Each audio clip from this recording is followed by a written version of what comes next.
Woohoo! And we're live once again on another Tuesday. And I have a really exciting guest in the house today. I'm feeling a little starstruck. So I have Billy. So, Billy, I'm just going to have you go ahead and introduce yourself, let people know who you are, what you do, and then we'll get stuck in. Well, first, thank you for the opportunity. I'm excited that we get a chance to chat and talk, and just thrilled to be here and excited to get the invitation. My backstory started in 11th grade when I made a video, and I really realized at that point that I loved creating things and I loved creating experiences. And so I've had a career where I've done a lot of different things. I was a filmmaker, made a movie, then got into the renewable space, and I created training events for Solar City and Tesla. And then more recently, I started my company, Podify.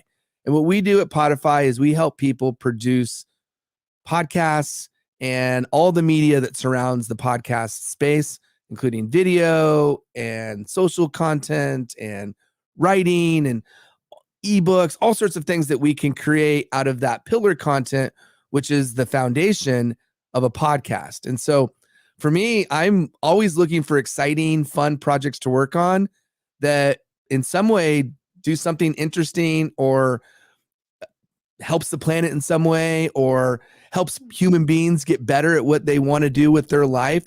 So I'm always looking for shows that do something meaningful and that make a mark on the planet. Oh, that is absolutely brilliant. Absolutely brilliant. And I'm popping up at our banner. So we're talking about LinkedIn and the power of podcasting today. And I just couldn't think of a better person to represent all things podcast. And I just have to tell you, I have to tell you and everyone else the backstory. You and I have talked about this before in the comments, that you were one of the first podcasts that I heard John Asperian speak on. And I think it was back in like October 2020, probably the height of the whole pandemic thing going around. And for some crazy reason, first of all, it was a fabulous episode. I recommend everybody go back and listen to that if you're a John Asperian fan, because it was a fabulous episode, as are all your episodes, Billy. And I remember listening to that episode, and for some reason, I decided you lived in the UK. I don't know why. And I had this false assumption for like 2 years that you lived in the UK. And the crazy thing is, one day, I think you were doing an Insight Out live with Brendan, our friend Brendan.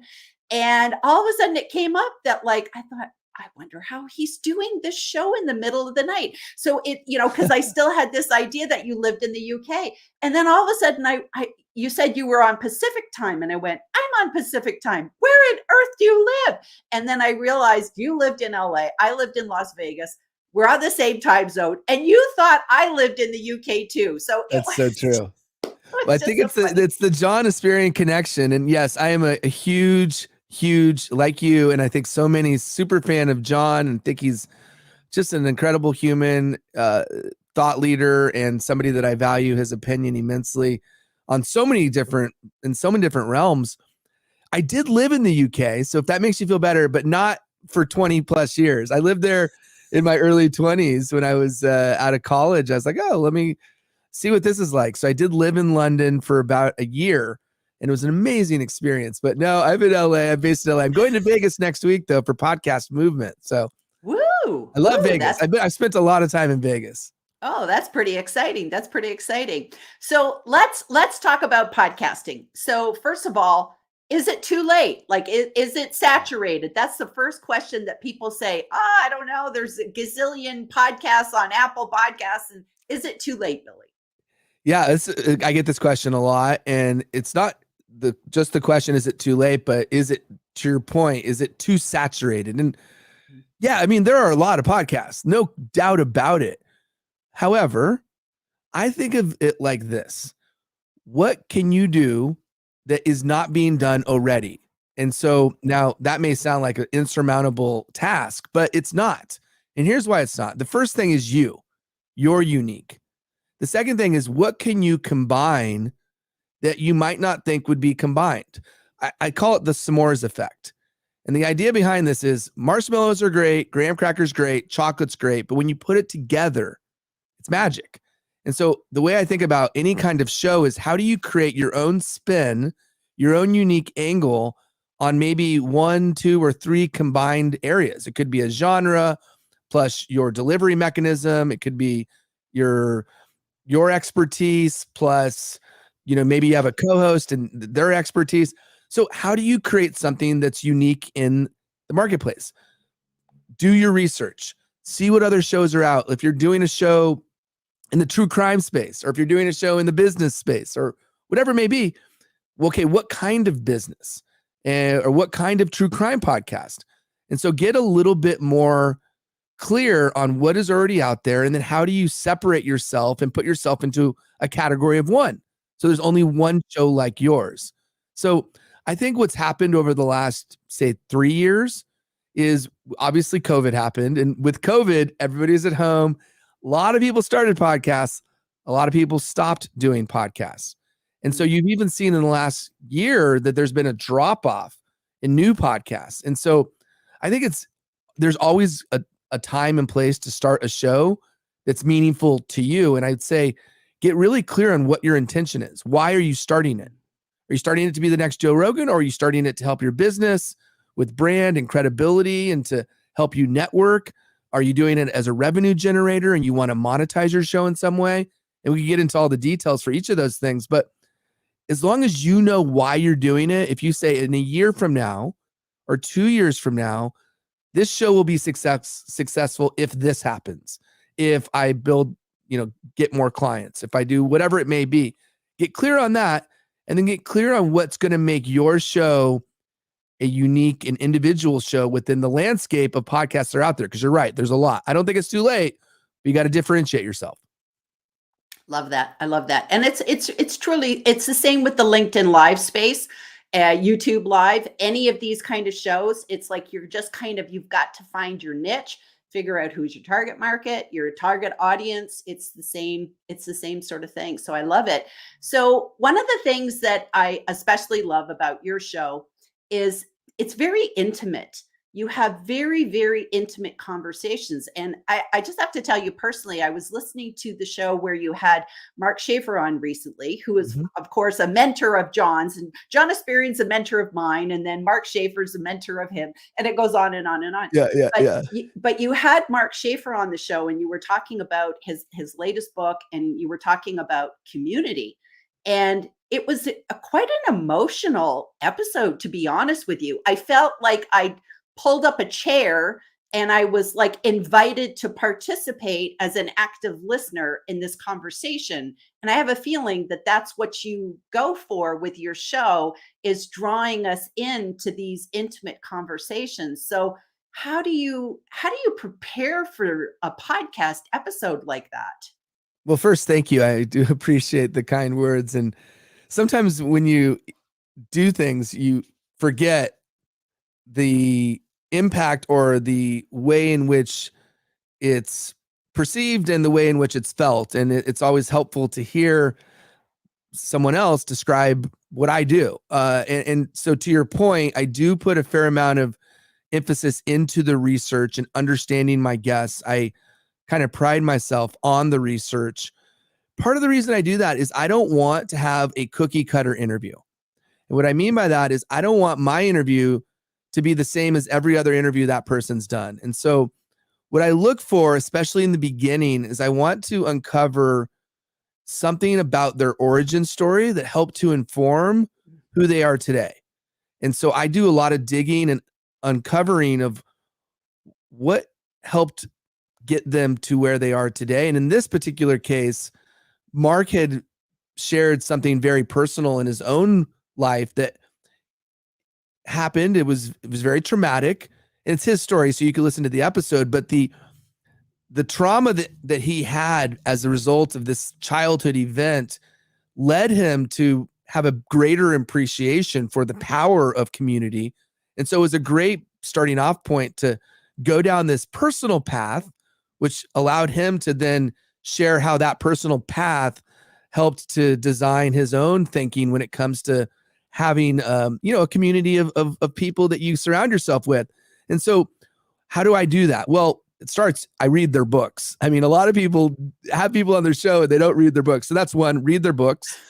Two is I go deep in areas that other people wouldn't. So I go back in social media. I look 2 years, 3 years, 4 years, 5 years in the past. Or I'll maybe go and look at a blog that they wrote 5 years ago or 10 years ago. Example, I had Jeff Harry on a show. He specializes in positive psychology and play in the workplace and how powerful how it helps you be more innovative by infusing play in what you do. And so I found this old post where he shared a letter from his dad. And that letter was very emotional. His dad passed away after this. It's like basically his last letter from his dad, and his dad passed away. And it was super emotional. So I started the interview, and I hope you don't mind. I found this, and I'm going to read this. And so I read that, and then I said, "Who wrote that?" And he goes, "My dad. My dad wrote my dad." And it was just like, no one's ever read that to me, he said. And I was like, wow, okay. So we talked. And so I like in the beginning to get either emotional. I don't want everybody to cry, but sometimes that happens, or laugh. And so sometimes I'll bring out something that maybe other people aren't talking about. Like I had this guy who was born in the town where Pez was invented. So I started off by bringing out a Pez, and I hope you don't mind, I'm going to have some Pez. He's like, wait, how did you know that? So I kind of want to surprise people in the beginning. I'm looking for something that somebody else might not have talked about so that I could have that as a conversation piece and like lower the bar and lower the wall in the beginning. So there's this comfort. So there's this familiarity. So it's like a friend talking to a friend. And so there's a lot more that goes into the research. I think that the big piece is that they're going to have those sort of talking points that they say on every show. And sometimes you need to bring those out because they're one of their core insights that is valuable and that listeners would appreciate. But I always want that to be delivered in a very different way than they normally deliver. So if I've done enough research and I've figured out like, what are those core insights? What are those other stories that they don't talk about? And then how do I position it so that it's not just the insight, but it's the insight with the story, and it makes it more impactful. I love that. I love that. And I think storytelling always draws us in. We don't want just the facts and figures. It's like, that's how we can, I liken it to like Tony Robbins always talks about. I'm a big fan of Tony Robbins, and he always talks about success leaves clues. So when you hear people's stories, you begin to get the clues of, oh, it wasn't, they just went from A to Z and it was one straight line, or, to get to the top. It was a bit of a dance. It's always a bit of a dance, but sometimes hearing their story can maybe help us not have to take so long to get there. We can learn some shortcuts, that's right. Which is great. Now, well, I think that's a really good point, because sometimes stories are great, but if stories are long and drawn out and they provide almost too much information and you don't get to some kind of value, people can tune out. So you got to find that middle ground. And as an interviewer, you may be able to share part of the story and then the punchline goes to the guest. I mean, you just got to figure out the right way to craft it. But yeah, stories matter because they tap into an emotional part of us. But I do think you're right. Also, it's like you don't want it to be super stretched out where it becomes boring. Absolutely. Absolutely. So when you talk about your podcasts and conversations, I think that that's probably what attracts me to your podcast. I love the conversation. I feel part of the conversation listening in. It's very intimate. And I feel that that's kind of how you do LinkedIn too, because, you have a huge following on LinkedIn, and it feels like you take a conversational approach. So you're not a typical, oh, look at me with my fancy life and this and that. You have very personal stories about your family, about your wife, about your son, your 2023 resolutions for the new year. I think you called it something else, but you're drawing us in with your stories and you have conversations. So is that kind of how, if we talked about podcasting and LinkedIn, is it the conversations that have created success for you? Really interesting point and question. I think there is a lot of truth to what you've just said. And, sometimes it takes somebody sharing something from your vantage point that helps to make me realize, because it might even be on a subconscious level. I think at its core, I'm a connector. I love meeting people. I love understanding people. I love asking questions of people. And so conversations run throughout my whole life. Everything that I do is really through getting to know people and having conversations. And so LinkedIn is a medium that I've found over the last 3.5 years that it's almost like an ongoing blog where I do share things about my family, like you've said, or about my son, or observations. And to me, the one thing that nobody else has is me. And everybody has this. You're all your own unique person. And I think anyone who is able to be, quote unquote, and it's the buzzword, authentic and real, they share themselves. And it doesn't mean you have to share all your dirty laundry or anything like that, but just share yourself. Like, in my opinion, I would much rather learn from somebody in their own journey and their own humanity and their own flaws, their own, the warts and everything that they are that makes them unique. I would much rather see that person than the person who's got a filter and it's all looking rosy through rose-colored glasses, and it's always it's a facade. And I just try to break that down and I try to be as real and human as possible. And so it's fun to make observations, life observations about relationships, about family, about all those things. And I guess it does wind up in LinkedIn being one of the ways in which I express myself, which has been an amazing journey. I love the fact that you can connect with so many people who on this platform that's supposedly a business platform. To me, it's not. I mean, business is personal, so it's okay to infuse that part of your own life and your own personality. I love that. I love that. I love that.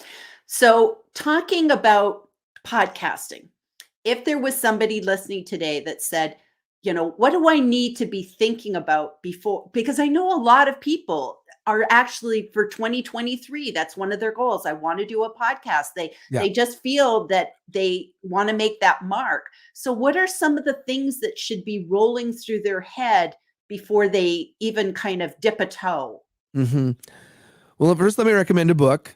I love this book. It's called Make Noise. So anybody starting to think about making a podcast, read that book. I wish I read it when I was first starting my podcast, but it's fantastic. It's an older book, but it still largely applies even in today's world where there are 3 million plus podcasts. So I guess the first thing, of course, is get clear on, like I mentioned before, get clear on your intention. Once you do that, then get clear on, like, what is it you want to talk about? Is it something that you have your own domain expertise in? Is it something that you want to learn about and you're going to report? Is it something altogether different than that? Do you want to do something that's a little bit more, you want to do a narrative podcast? I mean, there's all sorts of approaches you could take. I would spend a fair amount of time doing research. And what I mean by that is see what else is out there, not so you could copy, not so you could even gain inspiration, I guess, but really so you should understand what types of shows you like, what types of shows you don't like, what are the characteristics of shows. Do you like interview shows? Do you like short shows? Do you like longer shows? The intro, the outro, the advertisements in the show, all the different nuances. Is there a trailer that's like gives people a sense of what the show is all about? When you listen to these things, you could start to visualize your own show and think about what kind of segments you want. Think about, do you want a co-host? Do you not want a co-host? Should you do a solo cast where it's just you and the microphone, which, by the way, is not easy. It's a little bit harder, I think, than doing an interview-based show. So there's all sorts of questions you should ask in that realm. Like, what's the style? What's the structure and format? What's the genre? Why are you doing the show? And then get clear on like what the end road looks like. I mentioned the success. So I think of it like this. A lot of people, when they start a show, they think of the show as a business. And the stark reality, and I hate to I'm not a naysayer, but most podcasts, they are not a business. Most. Some are, most aren't. Like 90+% are not. So what is it then? I think it's a brilliant way to meet people. It's a brilliant networking opportunity. It's also a brilliant way to gain credibility in your niche. So if you're somebody that wants to have more perceived expertise or even real expertise, because you're gaining knowledge by doing a show, it's a great way to do it. If you want to sell your own products, so you're a coach, you're a consultant, you run a business, there's a great opportunity to create more brand recognition because of a podcast. Now, maybe you do want to have a show that grows to be a huge show. And if you want to do that, then I would say get in front of success. And what do I mean by that? So news, trends, things that people are already looking up, pop culture. So we have a great show that we produce called What Would Ted Lasso Do? First of all, amazing title. And it's a leadership show about Ted Lasso. And the show's doing really, really well, partially because the hosts do a great job preparing and making sure that they have a rich conversation about the leadership and life skills that Ted Lasso teaches us. And the other thing is Ted Lasso is a known entity.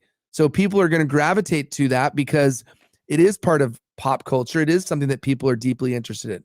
We have another show, True Housewives of True Crime. So it's that Samoa's principle. It's housewives who are having conversations about their life and having conversations about what it's like to be a mom, what it's like to be busy, and just life in general. And they talk about pop culture, and then they talk about a true crime. And one tells the other a story, and they have a back and forth about this crime. And so it works really well, and they get tons of downloads. They're in the true crime sector, which is a big sector, but they've done it in a very unique and interesting way. And so these are some of the things I would start to think about. You read that book, Make Noise, you figure out what your intention is, you figure out all those building blocks, and then look at what other shows are out there and start to write out, I would say, 3 ideas.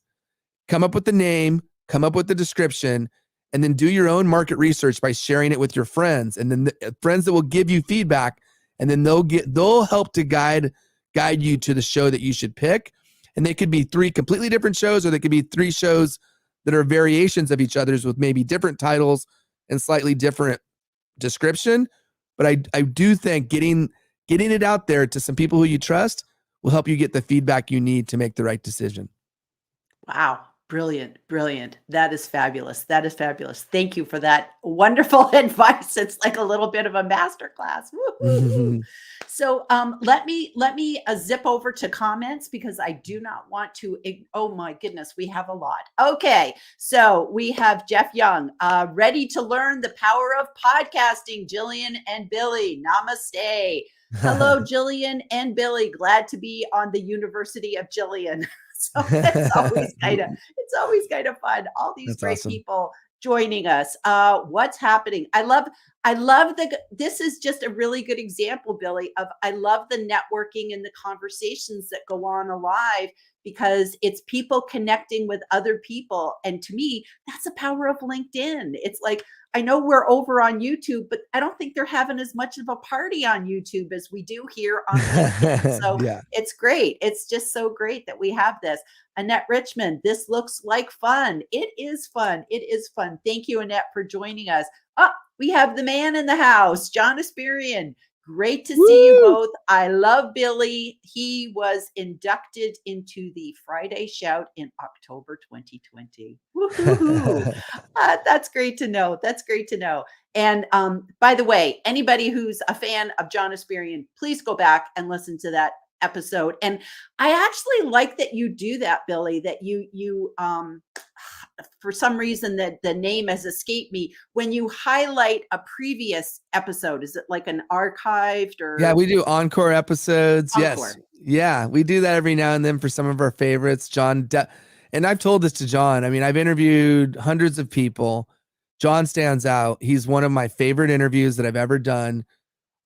One, it was impactful, but 2, I learned so much in preparation by reading his book, by understanding just really the ethos of the company that he's created and the brand that he's created and the way in which he's done it. I'm a huge, huge supporter of the thoughtfulness. He's always going to do it in a human-centered way, in a way that is, he's not trying to cut corners. He's not trying to trick people or fool people.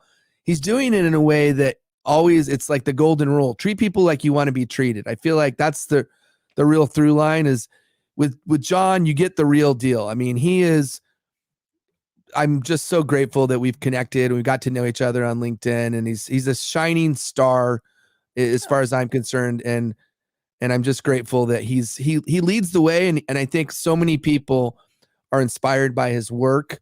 And I hope that it continues to grow, because it's, if you haven't read his book, Content DNA, read his book. And I promise you'll understand what I'm saying. It's not just about content. It's not just about that. It's about a whole bunch more. And it can help you as a business owner understand some core principles that will help to guide the decisions you make. Wonderful, wonderful send off. That really absolutely captures him. And that interview, you really asked some great questions. And I think that's if anybody really wants to see the power of podcasting, it's about the questions the host asks, because you can, I've seen John on a lot of different shows, but I love the questions that you drew out, the conversations that you had, and conversation is everything. So, showed you both really well. We got more people chatting amongst themselves. Look at that mic, Billy. That looks and sounds professional. So why don't you tell us that? What kind of equipment? What kind of equipment do you have? Yeah, and anybody that's interested, if you want, I have a launch guide, which I could send. You could just send me a DM and I'll send you the launch guide, which has all the equipment listed. This is the Electro Voice RE20, Electro Voice RE20. This is known as kind of the radio mic that a lot of radio talk show hosts use this microphone. Another microphone that I'm looking at that I have is the Shure SM7B, which is the microphone that Michael Jackson recorded Thriller on.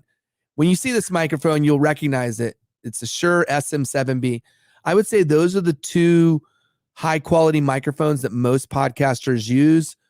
Aside from that, there's so many great. You could also get the Shure Shure MV7, which is a little bit less money. You don't need what's called a audio interface to connect the microphone to your computer. So this one has an XLR cable. So I have a Rodecaster Pro right over here, which basically this cord goes from here to the Rodecaster Pro, from the Rodecaster Pro to the computer. I will say something though. Equipment matters, but it doesn't matter as much as two other things. It's a combination of three things. One is the microphone and the equipment, which it does matter. You want a dynamic microphone so it doesn't pick up all of the sounds of your room. This is a dynamic microphone. The second thing you want is a good recording environment. What I mean by that is stuff is good, especially if that stuff absorbs your sound waves coming from your mouth. So if you just were in a barren room with no furniture and just walls, the echo that would happen as a result would be really noticeable. On the other hand, if you have blankets, towels, sound absorption material, things around you, and it doesn't need to be anything fancy. I said blankets or towels or pillows. It could be a couch, anything that's going to absorb. I always joke that a hoarder would make a great podcaster. And I've talked to people who they record in their closet, because the closet has all those clothes around it. So that's number two, is recording environment. Make sure you turn off any fans or appliances, anything that's got a dull hum. And the third thing is mic technique. So what you'll find is some people have their microphone way over here, test. And so you can hear the difference. Yeah, and I would get it as close. I use the 4-finger distant rule here. So I just kind of get it here, and then that's how close I get to the microphone. And then you could angle it. You want to make sure you don't have any plosives when you're talking. But getting good sound is not as hard as one thinks. You see, to get the equipment, you'd have the right room, low ceilings, carpet, things around you. And then you need to make sure most people have the microphone way off camera because they don't want to see it. But I want to see, you see the microphone, that means it's close enough. Look at Joe Rogan. It's right in his face. That's the way to do it. Cool. Cool. Okay. I got to get better at this. Because mine's always sort of off to the side because I got keyboards and mouses and my StreamYard duck. I always have to have him nearby. No, man, that's awesome. Just to keep me company. So, okay. So we're at the 30-minute mark. And so at this point, I want you to just kind of give us that takeaway, that sage advice so that, and please, everyone, I want you to go follow Billy, go check out his podcast, go check out if you're interested. I think you have strategy calls that people can sign up for. And you have, like you said, you if somebody wants your equipment list, they can send you a DM and that's great. But Billy, moving forward, just kind of give us some sage advice of what we should take away with today. Yeah, well, the first thing I'll say is thank you. This has been awesome, and I love everything about what you do. And John was, I think, the original connection piece. So I'm glad that he was somebody that we talked about on this episode and this show for you. So for me, I would say the first thing is downloads don't define your success as a podcaster. They don't. They are one metric that you can use to help to figure out, is the content you're putting out resonating? And is it something that's benefiting the audience? And so, yes, they do matter, but they aren't everything. That being said, I know everyone wants to grow their show. So I'll share 3 quick tips to grow your show. I call them leverage points. The first one is organic. The second one is collaboration. And the third one is paid. And I don't suggest doing the third one until you've done 1 and 2. So organic, could be social media, could be PR, could be things in the news, could be things that are trending, could be things that are hot. It could be that you capitalize on a platform, right? So when Clubhouse came out, that would be capitalizing on a platform, or TikTok or YouTube Shorts or Instagram Reels, vertical-based video content's hot. So can you capitalize on that? That's organic. That's not paid, but it's sweat equity. Or you can have a team help you to create content. Volume matters. Get a lot of volume, get a lot of content out there, and that'll create the gravitational pull to your podcast. Because podcasts by themselves typically are not discoverability tools. It would be like throwing something into the ocean and say, go find it. No, you need to find the fish food. The fish food is YouTube Shorts, Instagram Reels, doing all sorts of other things that will attract people, which leads me to leverage point number 2, which is collaboration. This is collaboration. You and I talking, going on other podcasts, going on other lives, getting yourself in front of other audiences, especially if that audience is a shared audience, meaning your audience is the same as their audience. The more you could do that, the more you're going to get people to know about your show and then find your show. Now, I can't say enough how grateful I am that you said so many positive things about my show. There's probably 1 or 2 people, or maybe more, that are going to go listen to my show because of this opportunity that you gave me. So thank you. The third is you pay. So yes, absolutely, you can pay. You can go and spend money endlessly. But what I suggest is looking for ways to test out what might work. And I suggest going to podcast platforms and players first. So Castbox, Overcast. You could go to Podchaser. You could go to Podcast Addicts. And yes, there's opportunity for you to spend money to get more visibility. You could also use Mopod. You could also use Headliner, all sorts of platforms out there that allow you to pay to get more downloads for your show. All that to be said, going back to my original point, the download doesn't define your success. You figure out what it is that is success, because maybe it's meeting some key people. Maybe it's giving you that credibility. I go back to that idea of like, what does success look like? And so maybe it is monetization. And if it's monetization, think about how you want to monetize. There's advertising, there's sponsorship, there's selling other people's products, there's selling your own products, and then there's building community. There's like 5 different key areas. Figure out which one of those areas you want to focus on. And then if you're selling your own product, maybe it's you got a course, you got a membership, something like that. And then you use your podcast to bring people into your community, into the ecosystem of products that you have. So all that to be said, if anyone wants to connect with me, if anyone wants to do a strategy call, you can just go to my LinkedIn, or you could go to podify.com and you just, hey, book a strategy call. And I'm happy to talk about your specific show, your specific situation, and see if there's a way that I could support or help or just give guidance to help you on your podcast journey. Wonderful. Wonderful. Yay. Okay. Well, thank you so much, Billy, for being here today. And I've just been starstruck. So it's just been such a fun time. And everybody else, thank you so much for joining us today. And we'll be back again next week with another LinkedIn Live with Gillian and friends. And thank you, everybody. We'll see you soon. Okay. Bye-bye.